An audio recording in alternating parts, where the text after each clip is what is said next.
you've got a couple of saint poems in here. One of them is Mary of Egypt Has a Dream. That's a saint that I've sort of heard of her. I'm not that familiar with her.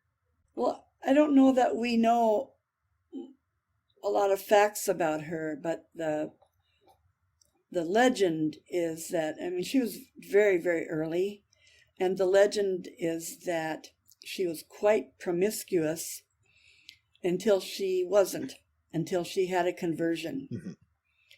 Um, so this is just me trying to think about how that might have happened, that conversion. Mary of Egypt has a dream. Unloose it, she hears, or doesn't hear, but has the meaning full and instant, there on her bed of rock and sand, where she lies quiet, forswearing love, forswearing love. Under the sun and moon, she prays for the death of need, to not desire so desperately love's counterfeit, to live in acquiescent calm and tepid peace. Decades have reeled and run within her prayer for conversion, fire to burn away the last of longing. Yet that clear night, all nights are clear in the thorny barrens, as she floats weary on the edge of wakefulness, the constellations grind to a stop their slow arcs, and words like cool water lap at her. Dearest, unloose it. Uncage love, and send love out. Set love free. Let love astound those it falls upon. Let it knock them over, but not your puny, needful love. Use mine. Use mine. We too will do it. You the flume and I the freshet. You the dry bed and I the flood through you. Say yes. Tomorrow all your life's love will seem a dry prologue.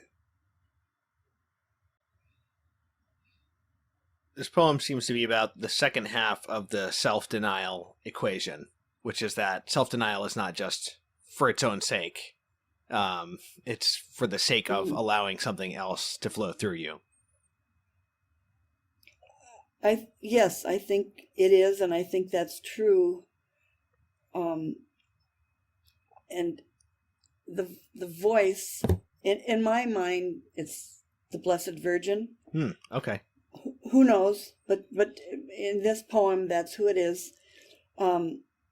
She needed that voice because she was kind of trying too hard, and she was trying to suppress her love because she felt it was not she knew the truth, which was that it was not the right kind of love, not the best kind of love. And the Blessed Virgin says, calm down, you can do this, but here's how we need to do it. You can't do it by yourself. Here's what we'll do, and it will be more love than you've ever dreamed of. Yeah, it's a beautiful poem. Maybe we can look at the other saint poem now. Catherine of Siena to her confessor. This one, during late spring 2020, when no one was going to church or anywhere, my husband and I would listen to Bishop Barron's Mass on our computer, on his computer.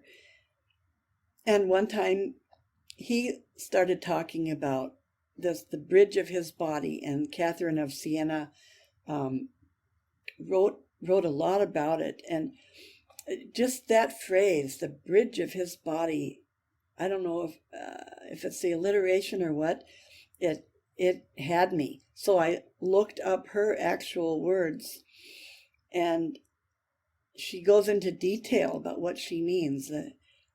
His is Christ, of course, and his body is a bridge. So here is Catherine of Siena to her confessor.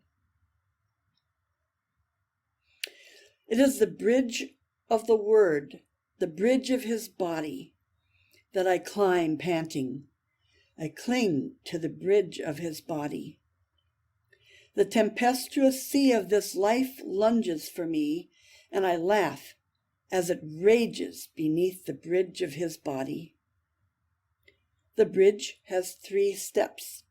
At the first, I kiss his feet, then his side, then his mouth, as I scale the bridge of his body. By his pierced feet I ascend to his pierced side, by his side to his gall-stung mouth, on the bridge of his body. The height of divinity, hard humbled to earth, most holy absurdity, is the bridge of his body. Spirit will save me, spirit will lift me up, but spirit owns form, and form is the bridge of his body. It is for you, he says, daughter, beloved, that I built and broke and rebuilt the bridge of his body. That is a really cool poetic form. Is that a ghazal? It's close.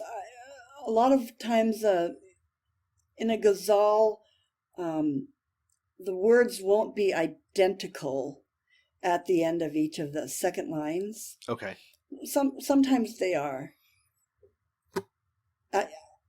It just happened. I wrote the first stanza, and then I thought, well, I want that phrase in there as much as I can have it. Yeah, a ghazal. That's is that from Middle Eastern poetry? Yes. Is it Persian? Persia. Okay, yeah. I believe Yeah. so. Can you explain the bit about spirit and form? A lot of people, I'll say certainly or mainly non-Catholics, but I'm generalizing there, think that spirit is superior to form, that the abstract is superior to the concrete, that, it's our bodies that sin, etc. And so spirit will save me, spirit will lift me up, but spirit owns form, meaning they really can't be separated. Mm-hmm. They're entwined in each other. And form is the bridge of his body. That is concrete. It's abstract and it's concrete, but it is no less than spirit.